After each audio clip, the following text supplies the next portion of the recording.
लेकिन एक चीज़ नोट करके रखें कि परमेश्वर से ज़्यादा सामर्थी कोई नहीं हो सकता, उससे ज़्यादा बुद्धिमान कोई नहीं है, क्योंकि उसने सबको बुद्धि दी है और वो सब मनुष्यों को संभालने वाला, चलाने वाला परमेश्वर है। उसी ने मनुष्यों की सृष्टि की है। आमीन। तो हम सब ऐसे परमेश्वर के हाथ में हैं जो बोलता है, जो देखता है, जो सुनता है और जो काम करता है। हालेलुया।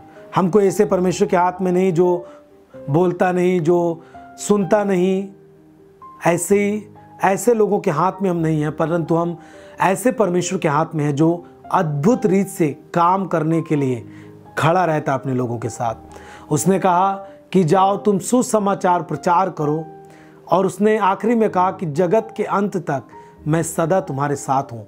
और आज भी उसने हमें छोड़ा नहीं है। बस इंतजार करें कि परमेश्वर जो कर रहा है।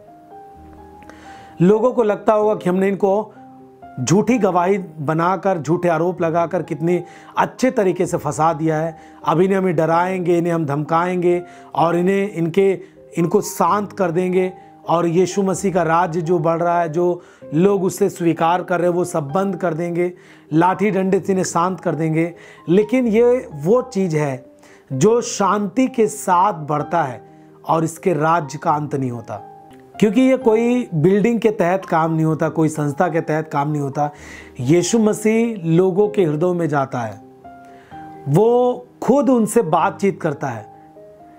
कोई मेरे कहने से प्रभु में नहीं आया है, कोई मेरे समझाने से प्रभु में नहीं आया है, परंतु हमने जो समझाया, प्रभु ने सामने वाले से खुद बात किया है। पवित्र आत्मा ने आपको खुद कायल किया है, उसने आपको समझ दी है, उसने खुद आपको इस बात के लिए समझाया कि आप किस तरह पाप भरी जिंदगी में थे, किस तरह आपकी जिंदगी थी। क्या आप सृष्टिकर्ता की मर्जी पर चलते थे? क्या आपने सच्चाई को जाना था इसके पहले? क्या आपने उस चीज को जो आज आप अनुभव कर पा रहे हैं, इसके पहले आपने कभी अपने जीवन में अनुभव किया था? ये सब चीजें पवित्र आत्मा आपसे खुद, आपका परमेश्वर प्रभु यीशु मसीह खुद आपके जीवन से बात करता है और आपको एक शांति देता है, और आपको लगता है कि सच में यीशु ने जो कहा यूहन्ना 14:6 में कि मार्ग, सत्य और जीवन मैं हूं, बिना मेरे द्वारा स्वर्ग राज्य में और पिता के पास कोई नहीं पहुंच सकता। आप उसको दृढ़ निश्चय करते हैं और आप यीशु के पीछे वो लेते हैं।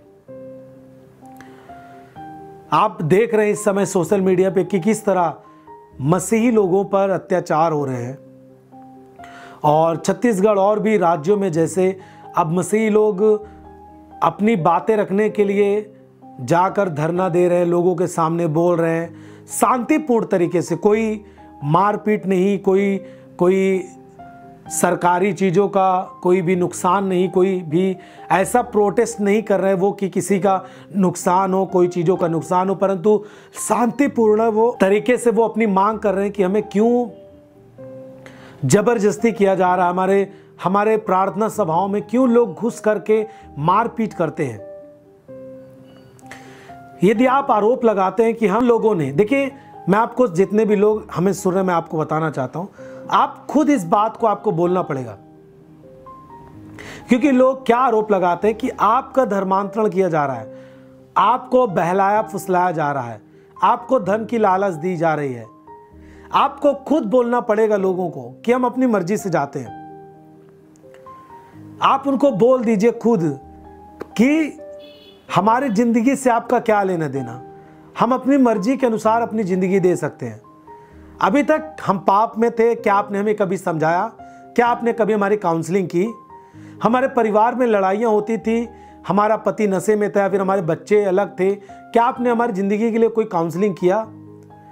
हम आपकी ज़िंदगी के लिए कुछ नहीं बोलना चाहते, हम आपके ऊपर कोई भी बातें नहीं रखते, आप जैसी मर्जी आप जी रहे हैं, तो आप हमें क्यों नहीं जीने दे रहे हैं? हालेलुया। इस बात को रखने के लिए कई जगह पे लोग धरना दे रहे हैं, है ना, प्रोटेस्ट कर रहे हैं। और आपने देखा कि किस तरह, है ना, अपने पसदेवरा चर्च को लोगों ने झूठे आरोप लगाकर किस तरह बंद कराए चर्च को, और अभी तक जांच कर रहे हैं। अभी पापा की बेल होने वाली थी, लेकिन फिर जाकर के प्रशासन ने वहाँ पर टाइम लिया कि हमें जांच करने का मौका दिया जाए, और अभी तक जो गवाहियाँ बनी हैं सब झूठी बनी हैं। लोगों को झूठा गवाह बनाया गया, जिनको पता भी नहीं कि क्या हुआ, और उनको झूठा गवाह बनाया गया।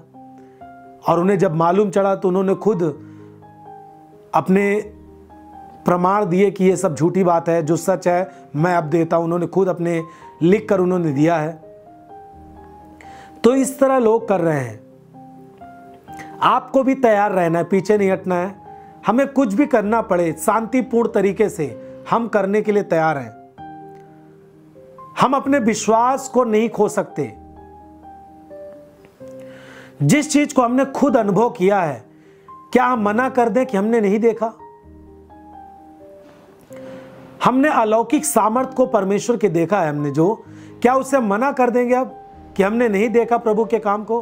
प्रभु झूठा है, प्रभु कोई काम नहीं करता। क्या मना कर सकते आप? कदापि नहीं मना कर सकते। जो पाप की जिंदगी आप जीते थे, अब आप उस जीवन से अलग होकर आप पवित्रता के जीवन में जी पा रहे हैं, और आप जान पा रहे हैं कि एक परमेश्वर यानी सृष्टिकर्ता की मर्जी क्या है आपके लिए।